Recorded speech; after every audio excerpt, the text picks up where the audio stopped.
All right, we're recording. Okay. Okay, it is 12 o'clock on March 7th, 2019. We have a quorum present, so if we would please stand for the pledge. Pledge allegiance to the flag of the United States of America and to the republic for which it stands, one nation, under God, indivisible, with liberty and justice for all. The Texas flag. Honor the Texas flag. I pledge allegiance to thee, Texas, one state, under God, one and indivisible.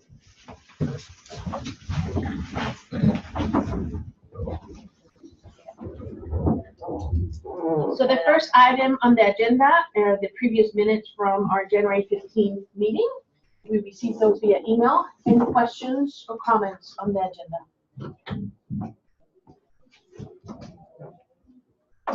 If we don't have any questions or comments, do we have a motion to approve the January 15th meeting? I'll make a motion. Thank you, Debbie. Do we have a second? Second that. Thank you, Mr. Kennemer. All in favor? Aye. Any opposed? Okay, the minutes have been approved. The next item on the agenda is the request to approve the to file professional development calendar waiver for 1920. So it's hard to believe, but we are already thinking about the 1920 school year, and as you've seen, many of the school districts in the area are getting ready to post their calendars, and so we have the PD waiver to first request for the board to approve, because then after that, then we would go and ask the board to approve the calendar and share the calendar with them. So do you want to go over the PD waiver? So as in the past, we've utilized the waivers for the last, since year 2. We've always planned 3 PD days in our calendar, which allows us to have staff development where teachers come, but the students are not in session. And by having that waiver in place, we're actually able to count that as one of their 180 days of enrollment. So without the waiver, we would have to replace those days with other school days. So when you look at the calendar, you'll see that the students will actually only be in session 177 days, because 3 of their days are being covered by the professional development waiver. If we don't have the waiver in place, they would have to attend 180 days. And so the TEA requires that we file for that waiver, and that the board approves for us to file for that waiver. And of course, we do have to wait for approval on that from them, but typically it's almost like an automatic given. When they switched from minutes to from days to minutes for regular ISDs, and then they backdated for charters who were established before 2015 to still stay with days. The way the waivers are worded is in minutes, but because we set our calendar in days, it's going to be in days. And the waiver used to be you had to indicate how many days specifically you were requesting. Now when you request the waiver, you automatically get the use of 5 days. We would only be utilizing 3 in our calendar as we have in the past. Any questions? Do we have a motion to approve the waiver? I'll make a motion. Ardell, do we have a second? One second. Right. Thank you. All in favor? Aye. Any opposed? Thank you.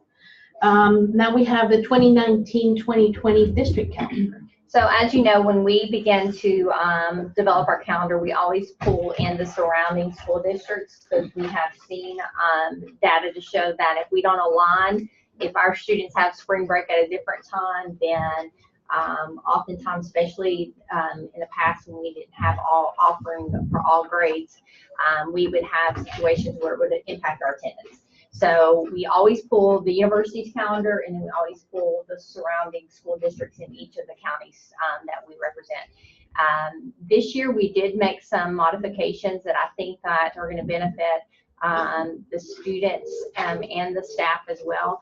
So we built in some half days this year, and we haven't done that in the past, but we felt like looking at other school districts and also looking at our data, for example, before Christmas break, that Friday before Christmas break, and you can see also this Friday before Thanksgiving break, we saw that most of our students were leaving anyway. There's, and then it becomes very hard for the teachers to the truth of it is that afternoon becomes kind of, I'm managing because half of my class is gone. And it just makes for a smoother transition. Most of the campus plan some type of activity that day. They have a Thanksgiving feast, and we invite the parents to come, and most parents usually try to pick up their child and leave for the break.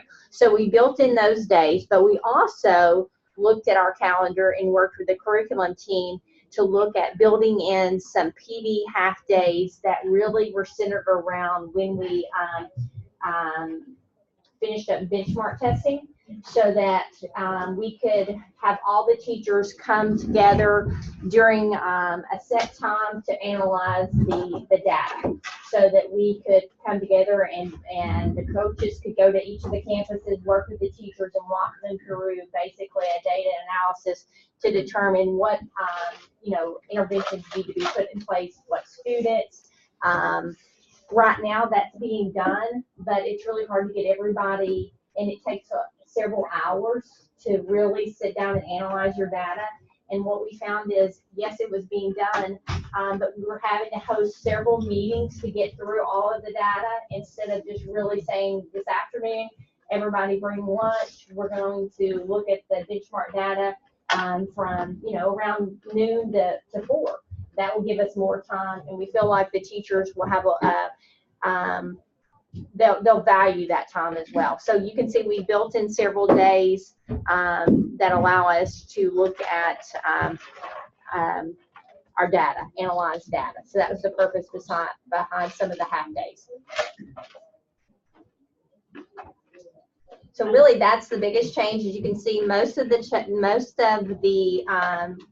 calendar is very similar. You have your week-long break, and we also, just to note, we did have some parents ask, why don't we do half days? And I will tell you, it just happens. If Tyler ISD does a half day on that Friday, half of our kids are going to be pulled, or they don't come. And so the closer we can align with the surrounding school districts, the better it is for our attendance. And our half day will be over at 12:15, yeah. And so, because we have to do the 4 instructional hours. So you can see that we've built in various half days, but Christmas break is very similar to what we've had in the past. Most parents expressed that they really liked the way we had it last year, and to come back on that Monday to have a staff day, teachers really appreciated that. So we kept that that same schedule. We built in this half day here on, this is going to be a teacher work day, but we built in a half day here so that we're going to look at data that day, but then we're going to come back on that Monday and actually have our PD. Because we don't look at PD as just we're looking at data. PD is where the instructional coaches work with teachers. They provide them meaningful information. Teachers present, coaches present. So we've got that built in where we look at data, and then the next following Monday, we come back. Very similar, same thing with spring break. We built in that Friday. Something to try. We're just doing a little different, those of you that have been here since the first years, you can remember that we used to have a winter break built in, and several other breaks built in, and parents really liked that, so we had to take them away. They didn't like that, so I think now they're going to appreciate the opportunity to maybe have some half days. I will point out that those 2 PD days, the one in October and February, align with Columbus Day and President's Day, which some school districts actually do take off. So it allows students to not be here and be home with their siblings who may be in a different school district, but it still, aligns with the teachers coming to school. So it does help us because of the school districts going to the minutes. They're able to have a lot more flexibility in their calendars, so they have a tendency to have more days off now because they go longer. So they do have, a lot of them do take Columbus and President's Day. So the last day and the Good Friday is it's going to be May 29th. Yes. Happy birthday to me. the summer. Then so hopefully we'll have to use bad weather, because that, I will tell you, the downfall of this calendar is that if you have to use a bad weather day, the students are gonna have to come back that one Monday. And I will tell you, they're not gonna come back. That's the gamble. So that's the gamble when you have, but we didn't use any this year, so. Or so far we moved have. one further up into the calendar so that if we have at least one, Yes, we made one here. yeah, then that's not as big of a deal. And that corresponds with Easter weekend. Yes, so Good Friday, yeah, we did keep Good Friday because we've done that, or we didn't before, and our attendance was in the 70s, 60s or 70s. Any questions? You think the parents will like the half day? Yeah, I think so too.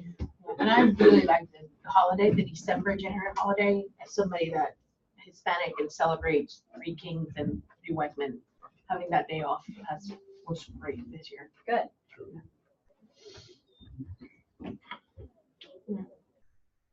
Any other questions or concerns that you see with the calendar? It meets all the requirements.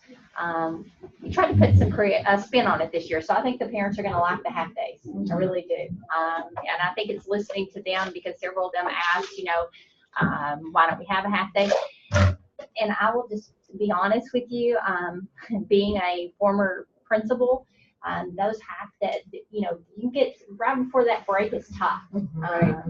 And when you look at, if you can just get through noon and have, get kids home safely and don't have any conflicts, that's a celebration in itself. I mean, especially you think about these campuses as they continue to get larger and you have 400 kids.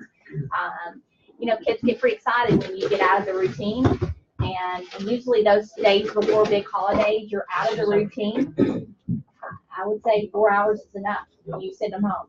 It just keeps everybody it makes a smoother transition, because when you give kids a little too much flexibility, we all know what happens. It's a win-win for our teachers. Yes, absolutely. Not have to try to babysit 70% or. It's tough. You've been there. I mean, those last three couple hours, you're just about to pull your hair out, and you don't have a lot going on. Right. And you can only plan. The directors do an amazing job of trying to plan different activities, but it's hard to plan activities for 8 hours. Well, let's have a field day, but we can't do it for 8 hours. The PTO tries to come in and do activities, but when you try to do them all for 8 hours, that becomes very. I think it's great that if you're doing professional development those afternoons, it's great. Mariana's former school, it was chartered, and they did half day twice a month for professional development. Teachers seem to like that. Well, and we've looked at doing half days throughout the year, but the only thing that we have found is we also think of our younger students, and that parents that work have to have a place for those students, and we do have after school programs. And so what we thought about doing is starting out with looking at, we know that most of our parents are planning on picking their kids anyway up for at noon on usually spring break, or getting ready to go out for Thanksgiving break and things like that. So we're going to track the attendance to see, and then also look at, do we want to look at having a half day?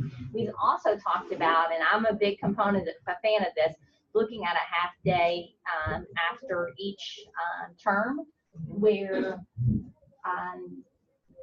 I have to say this professionally, but it's where the kids that maybe need some additional support, the kids that did well and understood these standards this term, they go home at noon, and the ones that need the additional support stay in the afternoon.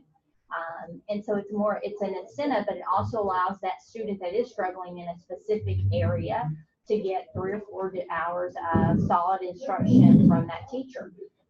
And so we considered that, but that's really tough to get everyone on the same page for that, because you are sending kids that are doing well home, and then you kind of, you're separating the kids that maybe are struggling. They can still be good kids and they can still be strong kids in certain areas, but they may be struggling in math and need that extra help. So anyway, we'll keep looking at some different ways but I think this is a really good schedule for the 1920 school year. Any questions? Any other comments? Do we have a motion to approve the 1920 calendar? Second? I'll second. All in favor? Aye. Any opposed? So prior, you'll send this out to all parents. Okay, so, We'll post it on the we'll post website. it on the website and go out to all parents this afternoon, letting them know, because several parents have already called and started asking. The next is the approval of the budget amendments for 18-19. These amendments are already expenditures that were budgeted, but they were budgeted in the wrong function, and we were just moving them around to reflect the correct function where the expenditure needed to be. This is mostly salaries, and then our after-school program that should have been budgeted under 61, a function we've never used before. What about the 6,200 community services? What is that? That this was contracted services. That is for the after-school program. Who offers that for school program? Sorry. That's specifically to the Palestine campus after-school Okay. program, because we're using our Title I funds to pay for that program. It's the YMCA. Okay, YMCA. We host an after-school program on the Tyler and Longview campus, but in Palestine, given the situation there, we couldn't utilize the facility in the afternoons, and so we looked at opportunity to place the students at the YMCA, and we only pay for those students that qualify. Okay. I have just an informational question. On line 12, you've got library media. So is that a librarian? Do you have, and is it a half-time librarian? Oh, you're looking at this. I'm What sorry. is that? Yes, those are our, that's the function for the library, and we do have a librarian, and she does have a small budget for the library. Okay, and that's her budget? Yes. She's actually a teacher, and she oversees the online. It's like subscriptions Yes. to like Follett. Yes. Okay, So we don't have a full-time librarian. She Yeah, gets a no. stipend. yeah, great. But she gets a budget every year, and so she works with the teachers to identify the resources that are needed to align with the curriculum. It's actually a little more than most schools nowadays. They don't spend a lot of money in library and media very much. Any questions about the budget amendments? We have a motion to approve the amendments to the 18-19 budget.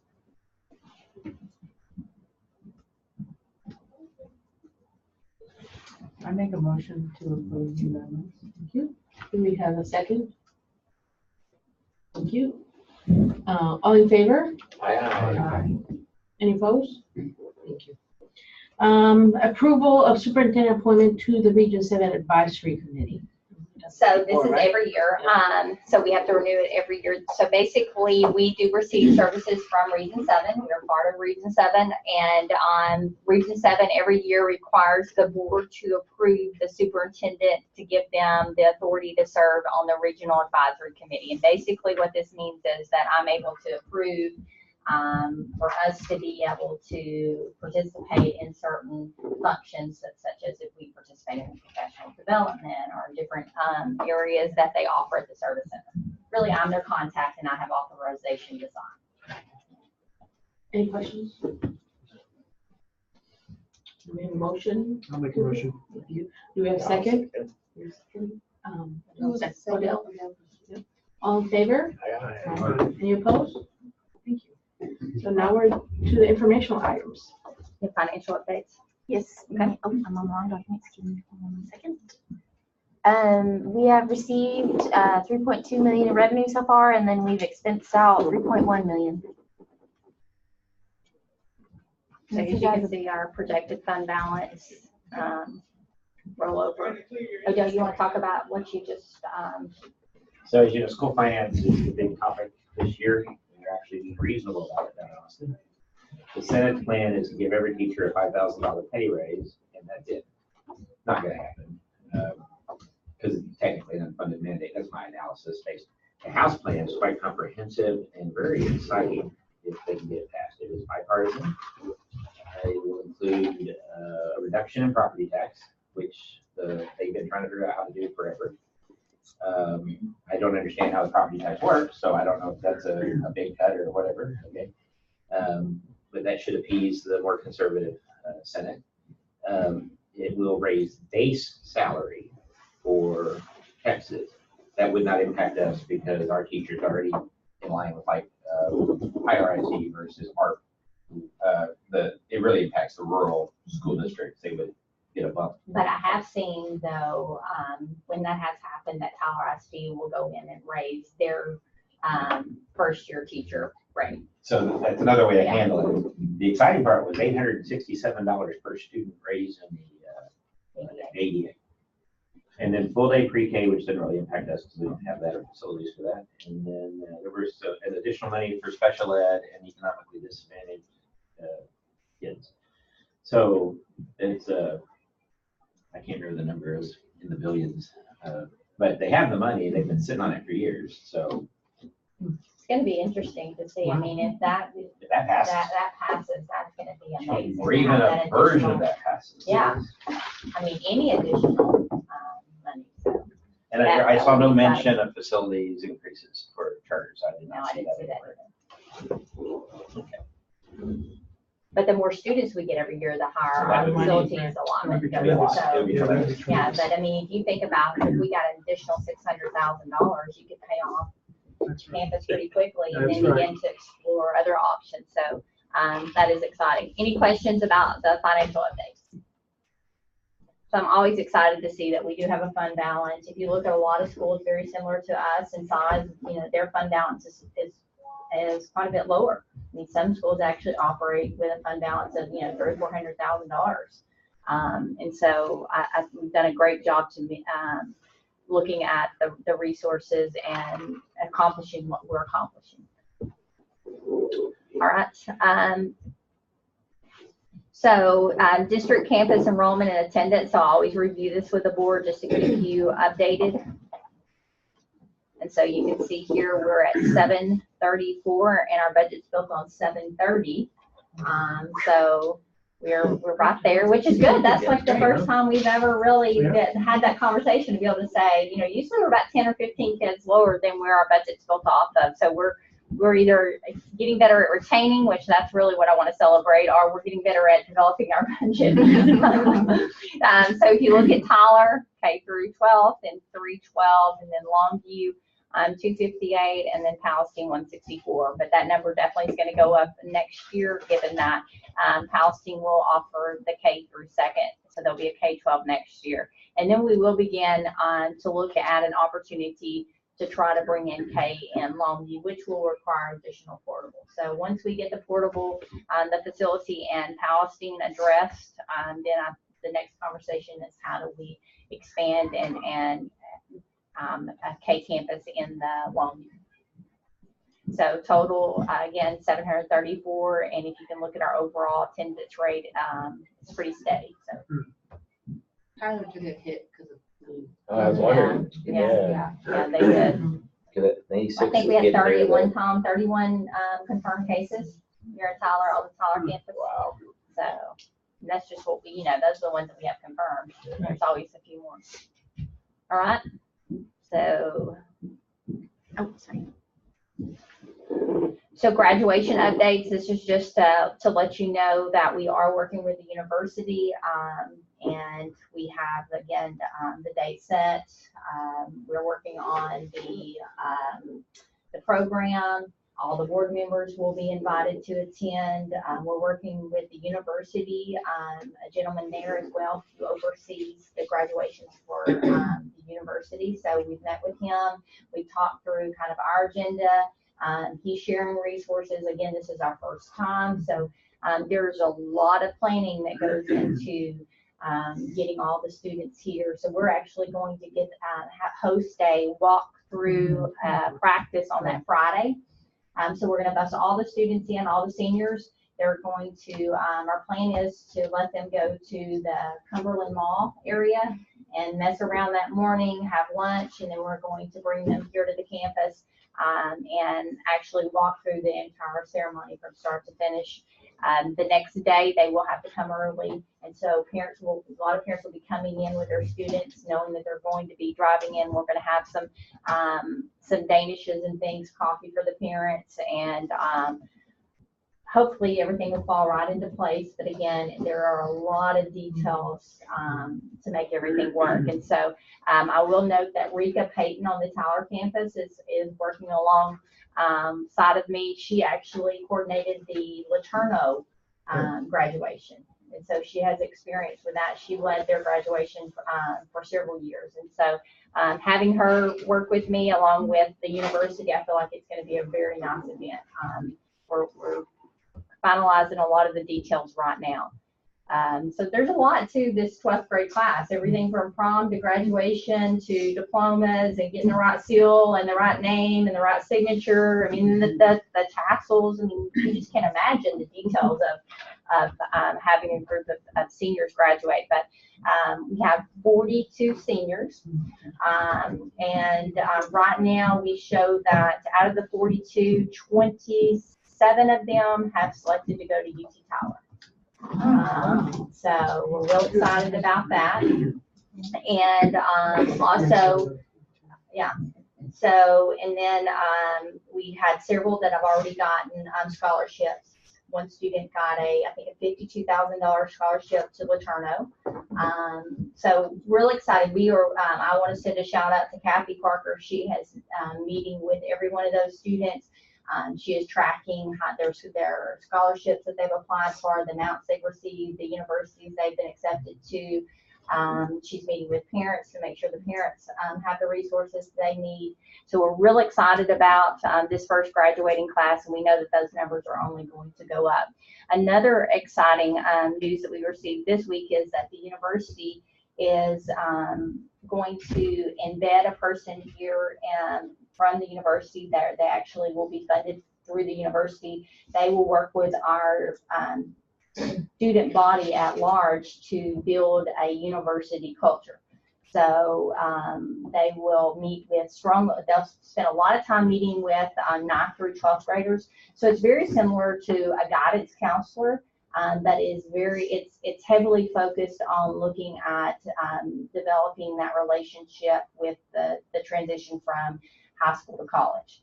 So she will help with the students and meet and host a lot of different events, everything from, we started talking yesterday, help me because you were there too. We talked about she's going to help with their degree plans. She's going to develop career fairs for them so they can actually, if they're interested in engineering, they're going to take a day and go to the engineering department and sit through some of the classes. She talked about helping them with any of the scholarship applications. Yes, resumes. So she's actually going to start with the 9th graders where they go in and they put in all the information. So every time they accomplish something, they can add it to the bank. And so by the end of by the time they're seniors, they'll have the resume. So this is exciting because this is actually a person that's funded through the university, and they're going to start here and develop the job description, and then look at how they expand it throughout the community. So this is part of the strategic plan of looking at developing a stronger partnership with the community. And so in order to develop a stronger partnership with the community, the university feels that they've got to have a stronger presence in the community. And the one way to do that is to develop a stronger presence with those school districts. So we're real excited about that opportunity. So that's just going to be another set of eyes and a stronger a person that's going to help us develop a stronger relationship, and also ensure that our students are provided the resources they need. This year we've kind of had to, try to pull everything together because this is our first graduating class, but to know that we have the tools in the future is exciting. So she'll be officed here on campus? Yes. This campus. Yes. And so we're very excited about that. And again, it's not going to be funded out of our budget. Right. So we're And excited. will visit each campus? Yes, she will travel to all 3 campuses, work with all the parents, and we even talked about opportunities that the president's initiative, from my understanding, based on what she told us, is that to focus on the high school, but also look at ways that we can develop a college-going culture K through 8th grade as well. So how do you get a kindergartner to embrace college and really understand college? So some different activities there, but everything from helping students understand what is a degree plan. She's going to show students examples of degree plans, especially those juniors and seniors, and have them look at their classes that they're currently taking and look at the degree plan and what it takes for them to graduate with that degree from UT Tyler. again, it's just a way for them to develop that stronger community partner relationship. Yeah, I think what's not being said is that then they're gonna try to go do it in Tyler ISD and places like that. Correct. Okay. Yeah. So there- we already do a lot of that stuff. Clearly, our kids have to go to college and our blueprint is college readiness. And so just FYI. But I'm excited about another opportunity to have someone else help as well. So the 2019-20 admission enrollment timeline, as you know, we've already opened up our application. Some have already have a wait list. In fact, many classes that we had openings in have a wait list. And so here's the timeline. So you can see that this is posted on the website for you to reference. So if a parent calls you, this really is just an information opportunity for you to have this information. So if a parent does call you, you can reference it on the website, and that you can see that our lottery is going to be held April 5th. April 5th. Okay, will be the lottery. But again, we're going to likely have to have a lottery in many of the grades. I am working with marketing. This again is another opportunity that we really haven't had in the past, but I have a person that I directly have contact with through the marketing program at the university, and they've helped us create a couple brochures that I've already gotten out to the campuses. They're also helping us with the new signs that we have on the campus.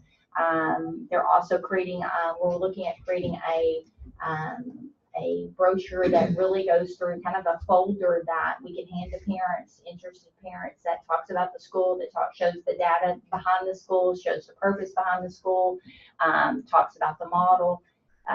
So this is another opportunity that the university has stepped in to support us. So we're really excited about the support that we've received over the last 6 months from the university.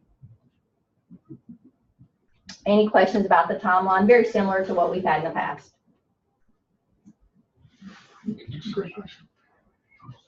All right, what's next? T-STEM, you want to talk about T-STEM that? update, yes.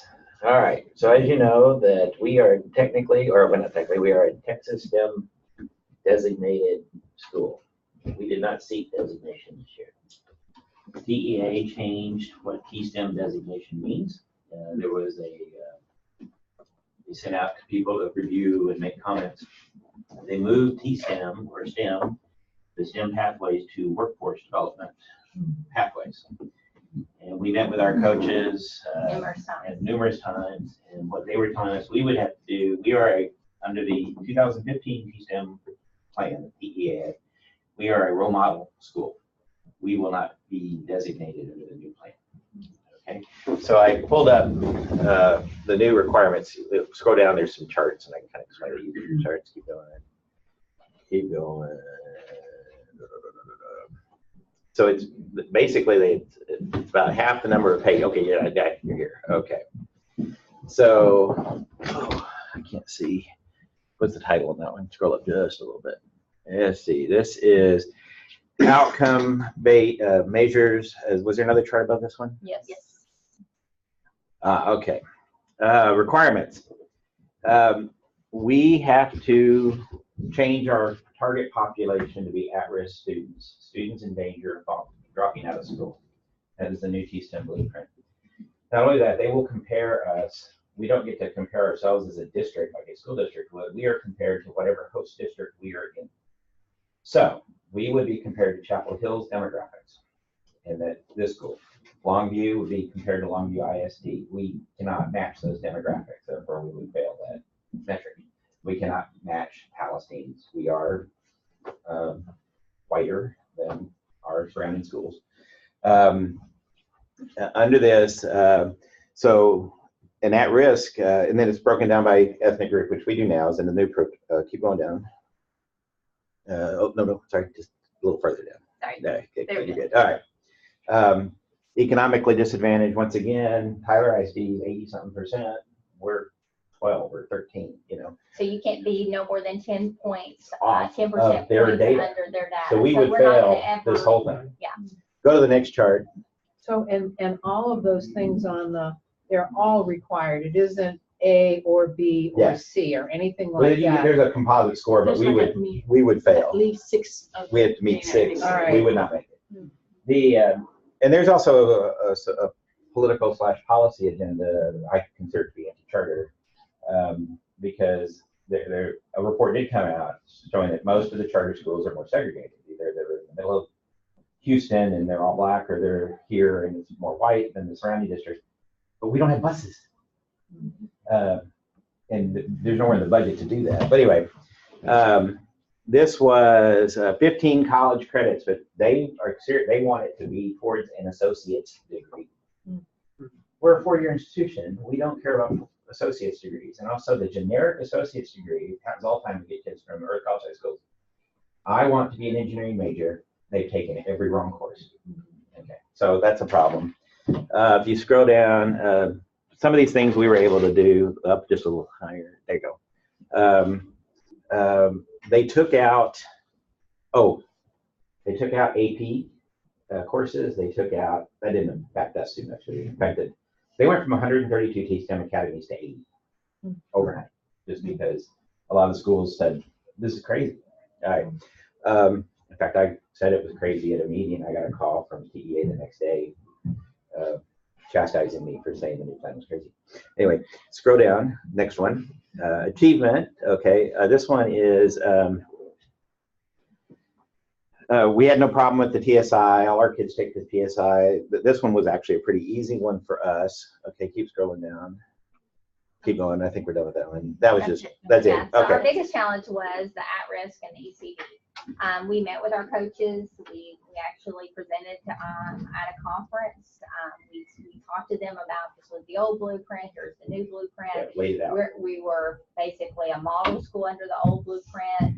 Why would we want to go in and submit an application when we know we're not gonna meet these expectations? And so then what are you gonna do? And so right now, what happens is we are a T-STEM designation, designated campus district, and then they provide us a coach. Well, we've received 4 coaches in 4 years, 4 different coaches. And the coaches come in, they're very nice, but they come in and they're brand new and they say, tell me about your school. And so I have to pull everybody in and we talk all about the school. And they say, great, you're doing such great things. But now under this new model, I asked, well, they in fact encouraged us to apply. They even called us when we didn't submit our application and asked if there's any way they could come and help us apply. And they came. And they did They come. sent the big shots. Yeah, and they came to meet with us to say, is there a reason why you're not applying? You're a model campus district.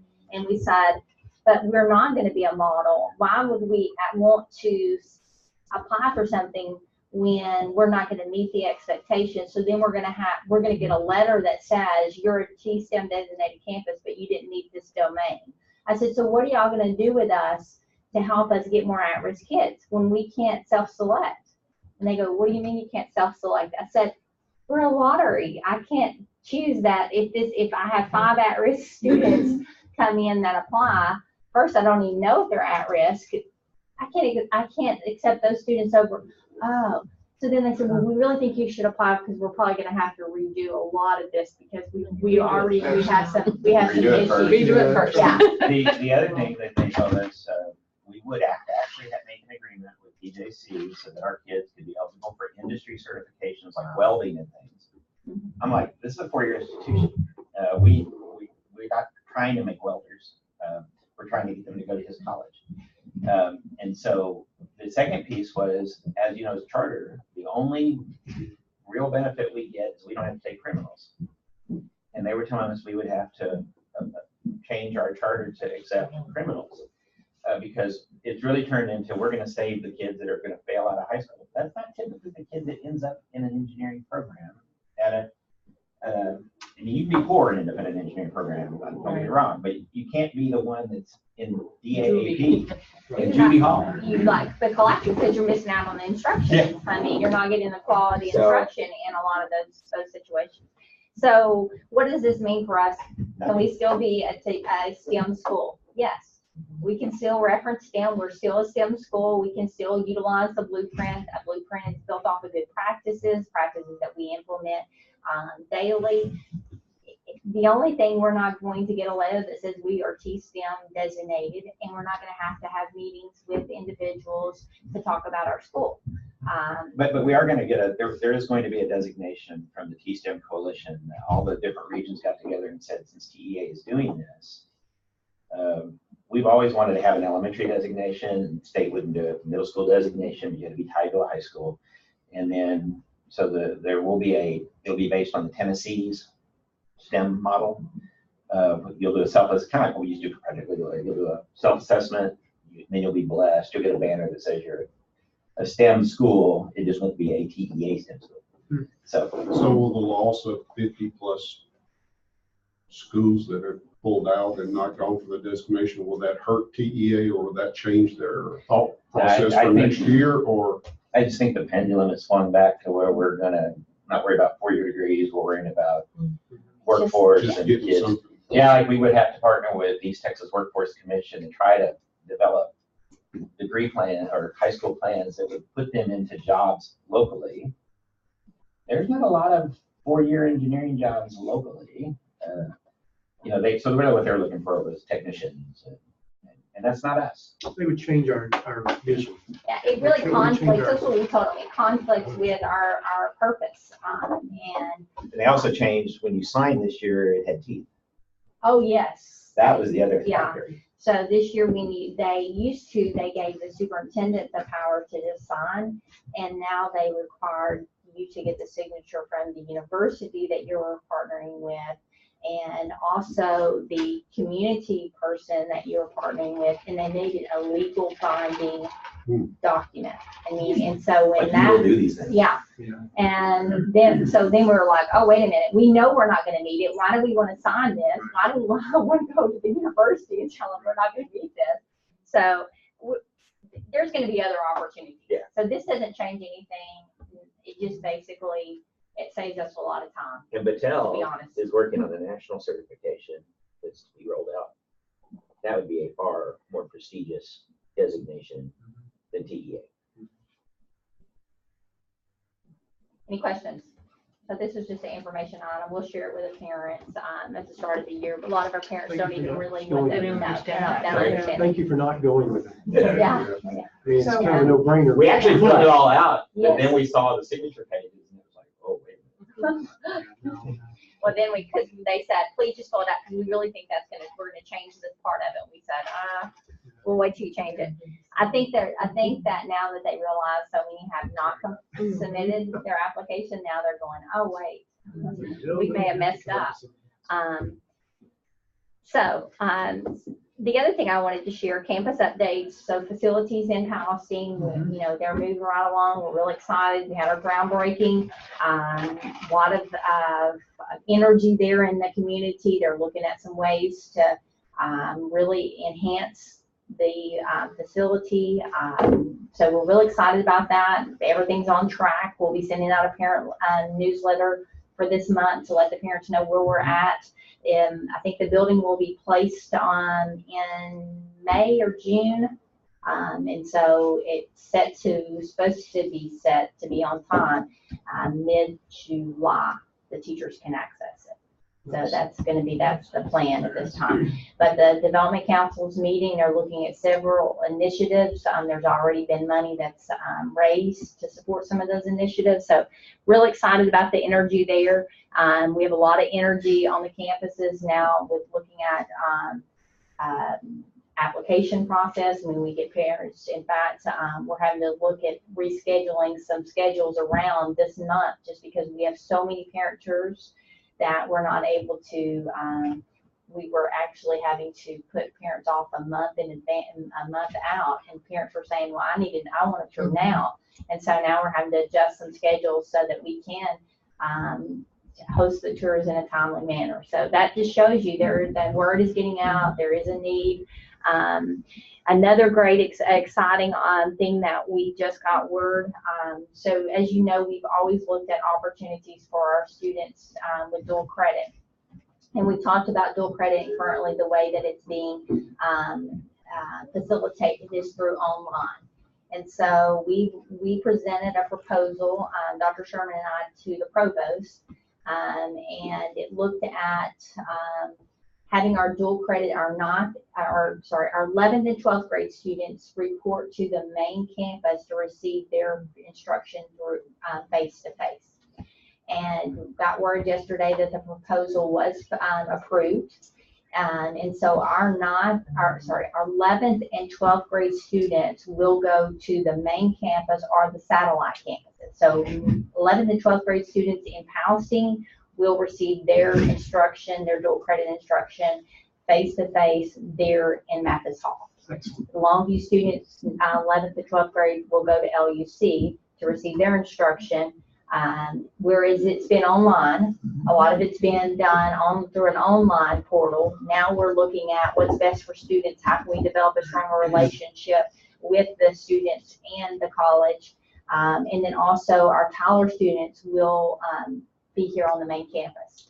So that to me is a huge accomplishment, because that was really the purpose behind the school, was how do you transition students. And we ran into some hiccups when everything's online.